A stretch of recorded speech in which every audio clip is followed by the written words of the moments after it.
O lugar que é bom pra mim é onde eu quiser estar. A estrela ainda brilha, ela é quem vai me guiar. Ser guerreira é minha sina, batalhando pra vencer. Tenho voz pra ser ouvida, tenho sonhos pra viver. Não vão mais conseguir me anular, me calar. Ninguém vai me impedir de cantar e lutar. Seja em casa, no campo, na rua ou na praça, chega de mordaça, agora eu vou falar. Porque eu sou mulher pra fazer acontecer.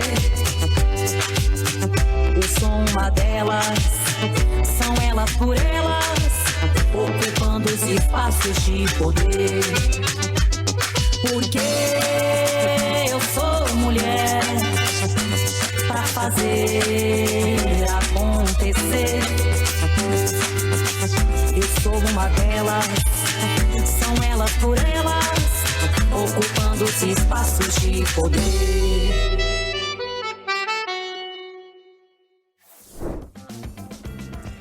Começa agora o TV Elas por Elas. E na aula de hoje vamos falar sobre mulheres evangélicas contra o machismo, com Elizabeth Almeida, liderança política e religiosa.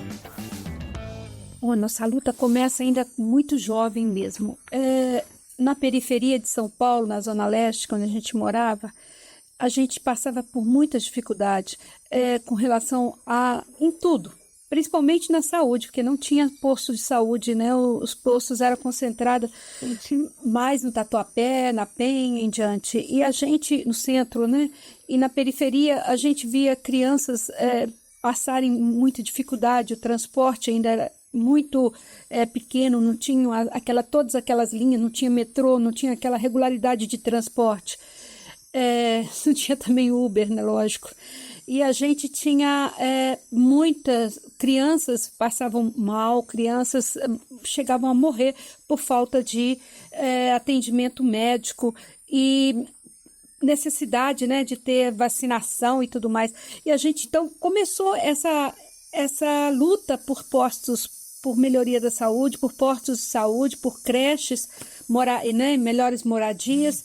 E isso foi fazendo da gente, não precisa de muita coisa para a gente, a gente não precisa de muita coisa, tudo é uma necessidade, e dessa necessidade nasceu a nossa luta, e da nossa luta a nossa força, e não dá, e com essa força da nossa luta e os resultados chegando, né, as benfeitorias chegando, baseado na nossa união, a união das mulheres, né, dos homens, e a gente foi conquistando as coisas para os nossos bairros. E através dessa conquista, a gente, hoje a gente fala, ninguém solta a mão de ninguém. Mas assim, naquele tempo, né, a gente não parava de se reunir, né, não parava de estar junto, de fazer essa caminhada. Então acabava a luta e começava outra luta.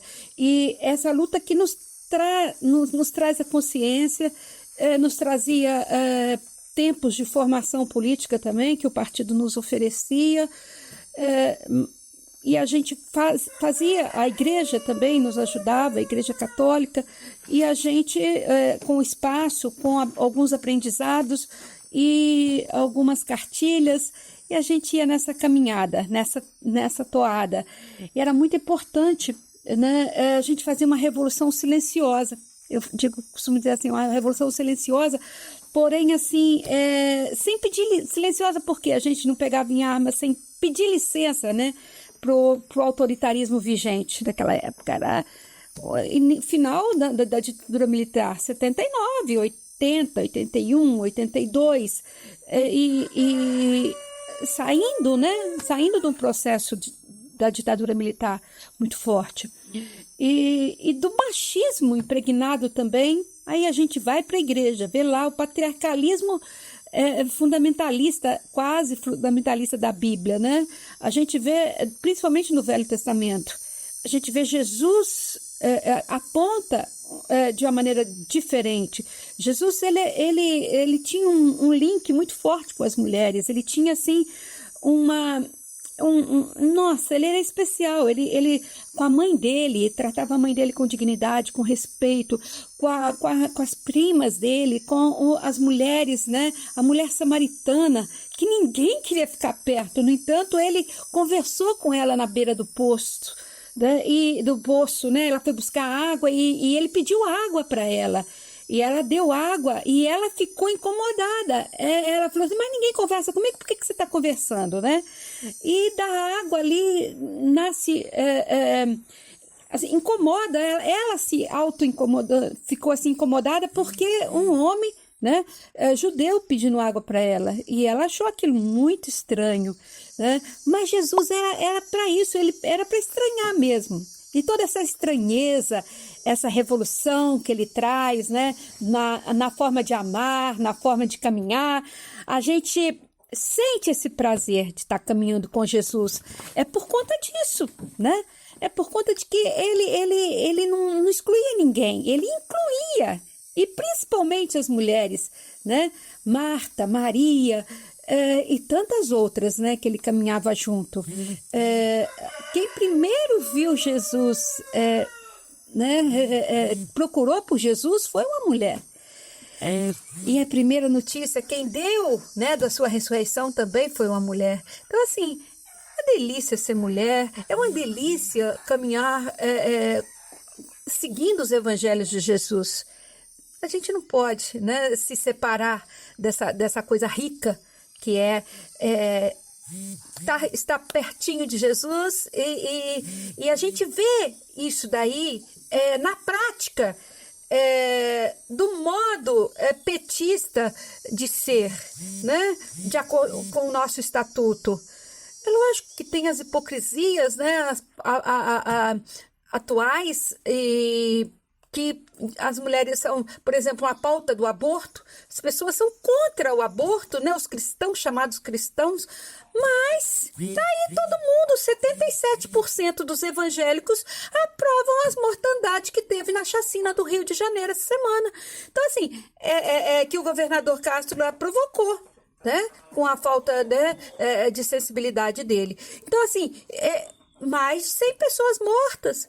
Quer dizer, que hipocrisia é essa do povo cristão, né, de alguns cristãos, chamados cristãos, igrejeiros, e estão ali nas igrejas, mas não fazem o que Jesus faria. O que Jesus faria numa operação daquela, né, para acabar com o mundo, com a criminalidade, enfim, ele tem certeza que Jesus também não seria parceiro disso. Iria condenar a criminalidade, a milícia. Jesus iria condenar isso daí, com certeza. Mas Jesus não iria para o ataque, né, frontal, atirando, né, ao ermo. Né? Com certeza Jesus iria fazer um diálogo muito profundo com as pessoas, com os moradores ali, enfim, ia fazer uma coisa com dignidade. Então, eu digo, com certeza, minha irmã, meu irmão, o modo petista de ser tem tudo a ver com o modo evangélico de Jesus mudar a história, tá? Por isso que eu sou petista, sou evangélica, com muito orgulho, com muita vontade mesmo, muita delícia de ser, né? Muito prazer de ser evangélica, e seguir o evangélico, seguir Jesus e ser petista. Olha, é muito bom, porque a gente vê assim uma correia de transmissão muito forte dos dois, tá? Daquilo que o Estatuto do PT prevê, daquilo que da luta, né, contra a fome, da luta contra a opressão, da luta contra o poder capitalista, né? Jesus dividia, Jesus deu comida para as pessoas que tinham fome. Jesus não deixou ninguém embora com fome. Que coisa gostosa. As atitudes de Jesus são todas elas de acordo com as políticas inclusivas do PT, né? Onde o Bolsa Família é uma maneira, né, muito forte de ser de Jesus. Para mim, deveria nem ser Bolsa Família, deveria ser Bolsa de Jesus, né? Cristo, porque o cesto de Jesus. Porque Jesus distribuiu aquele cesto de pães e peixes. Então, assim, o que o modo petista faz? Distribui, né? Alimentação com fartura, com amor, com carinho a todas as pessoas que estão necessitadas. E por um período só também. É por um período que as pessoas passam necessidade, depois elas vão à luta, abre-se outras portas, outras caminhadas, e elas vão, lógico, né? Não vão mais precisar daquele cesto, mas irão precisar, sim, de um trabalho digno, de um salário digno, de uma moradia digna. E tudo isso o PT tem com a questão das políticas, né, que o PT faz, as políticas públicas, né, da Minha Casa Minha Vida. É muito gostoso, muito bom. E assim o papo se estende. Durante esse tempo, né, de mulher evangélica, de ser mulher evangélica e estar na política, na militância, eu vi pastores, né, infelizmente, vi pastores espalhando ódio, né, espalhando medo, falando mal do Lula, irmãos sendo ensinado a não gostar de pobre, sério, e para odiar as pessoas diferentes, a inclusão até das pessoas também dentro da igreja era questionada, e a gente viu pessoas muito complicado, né, estar na igreja e esse discurso. Então, assim, era assim, contraditório ao que eu lia na Bíblia e o que as pessoas faziam na prática, né? Mas não tem como ser caminhar isolada no mundo, né? Mas a gente faz o seguinte, a gente criou, né? Procuramos pessoas que tem a mesma noção de justiça que a gente. Aí criamos o MEP, Movimento Evangélicos Progressista, né? O NEPT, Núcleo de Evangélicos do PT, e aí lá dá para a gente falar a mesma língua, a mesma voz e outros espaços. O EPJ, Evangélicos pela Justiça. Então, são os movimentos que a gente está envolvida, né? Que a gente está na caminhada, construindo caminhos, né? E a gente... Então, isso aí preenche, né, o vazio, a ausência de discussão política dentro da igreja. Porque a gente não tem que ter medo de falar. A gente quer ser mulher e quer falar de política na cozinha, onde a gente quiser. Né? A gente quer falar de política no banheiro, no quintal, e dentro da igreja também, lógico, todo o tempo. Faço política onde eu quero. Né? E a minha política começa dentro da minha cozinha, né? Adoro cozinhar, adoro fazer doce, gosto de preparar com zelo e esmero os pratos deliciosos, né? Sou apaixonada por comida. Então, assim, começa lá minha política, né? Fazendo esse almoço gostoso, os pratos, as sobremesas deliciosas, e a gente vai trabalhando isso também, né?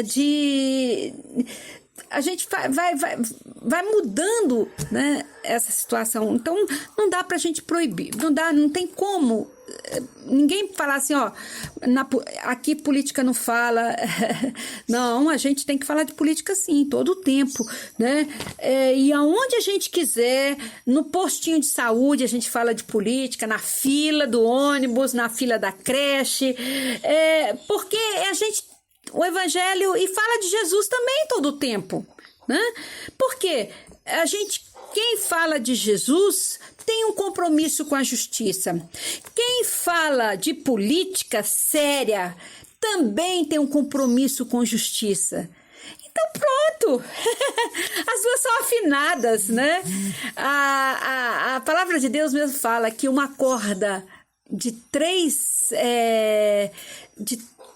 fios, né, é mais difícil de arrebentar, né? E é isso, então a gente junta justiça, paz, né? E a palavra de Jesus, e a gente faz uma corda assim, ó, e é difícil de alguém arrebentar, e é difícil, e a gente puxa, não, porque eu estou firmada, né, na paz, no amor, na luta pela igualdade, na luta pela dignidade, na luta pela liberdade da mulher, na luta pela emancipação, né, política. Vencer o medo é tão importante, e a gente vai caminhando sem medo de ser feliz, sem medo e construindo caminhos, abrindo caminho, construindo sonhos. É muito importante, tá? Ser mulher, ser evangélica e ser petista. As pessoas me perguntam muito sobre o machismo dentro da igreja e o enfrentamento que a gente deve fazer. Eu digo que eu sonho, né, que um dia, né, a gente tenha que a fé e a política, né, elas serão usadas não para oprimir, mas para libertar as pessoas. Esse é um grande sonho nosso, né? E que a gente sonhe com igrejas que estarão abertas, com as portas abertas para receber essas mulheres de fé, né? Essas mulheres que são a maioria da igreja, mas que na hora de ter cargo, é os homens que têm os cargos, né? Os melhores cargos são dos homens, né? A distribuição de cargos é assim, extremamente patriarcal até hoje, dentro das igrejas, né? Aos pouco, bem lenta, bem numa marcha bem lenta, né, que as igrejas estão tomando essa noção, e a gente está conquistando alguns espaços, né, a não ser o espaço de lavar o chão da igreja, sempre foi nosso, os banheiros sempre foi nosso, né, das mulheres, né, para limpar, né, o espaço da cozinha, né, sempre foi nosso, mas os espaços de púlpito, podemos passar, e se quiser eu tiro as fotos, né, dos púlpitos, só homens sentam no púlpito, principalmente de algumas denominações. Mas eu quero dizer para vocês que que a gente precisa ter coragem, né, e a gente tem que vencer, a gente tem que não deixar que esse patriarcalismo, né, fundamentalista, né, que existe em algumas igrejas, ele entre no nosso coração, e que a nossa fé vem de Deus, e que Deus é amor, e Ele é justiça também, e que o Evangelho de Jesus, ele é libertador, e que o PT é transformador, tá? E o PT é um canal de transformação, que a gente é a tal ponte que eu disse anteriormente, né? É aquela ponte que transforma, que muda, que faz com que o evangelho fique lindo.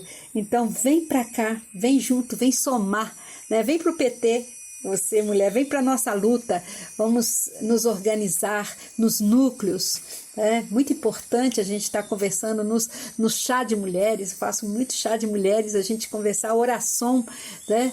A oração de joelho, oração, né, com a boca no pó, mas não é pó branco não, a boca no pó do chão da igreja, né? É muito gostoso, gente, orar ao Senhor, sentir a presença de Deus e saber que Ele é amor, né? É virtude, é paz, sinta-se, eu me sinto às vezes carregada no colo do Senhor. É como eu me sinto também às vezes na fala do Lula, né? Carregada, né? Por aquela fala que embala, que encanta, que muda, que transforma, né, através das políticas públicas que só o PT sabe fazer, que só o PT tem esse poder transformador, né, através lógico, não cai assim, né, mas a gente vai nessa caminhada, abrindo caminhos, conquistando, e vem junto com a gente, vem pra roda você também, queremos muito estar junto com você. Grande abraço. Hoje a aula foi sobre mulheres evangélicas contra o machismo, com Elizabeth Almeida, liderança política e religiosa.